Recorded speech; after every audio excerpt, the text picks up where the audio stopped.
In this video, we will look at how to use the constant value transformation object in Astera Centerprise.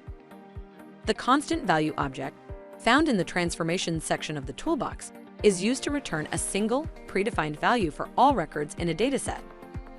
Let's see how a constant value transformation works in Centerprise.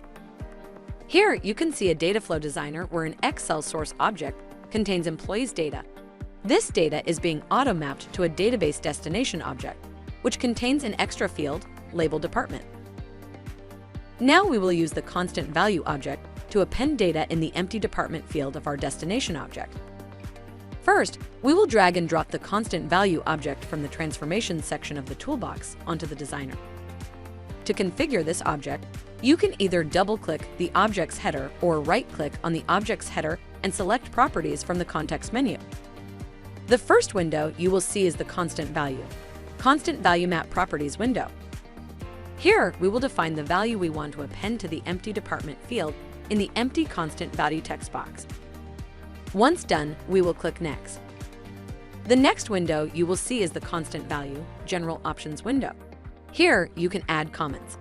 The rest of the options have been disabled for this object. Next, we will click OK to close the window. The constant value object is configured. Now we will map the defined value field from the transformation object to the empty department field in the destination object.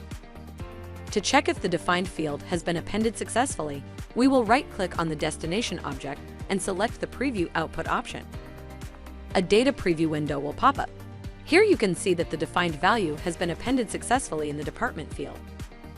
So, this is how you can use the constant value transformation object in Astera Centerprise.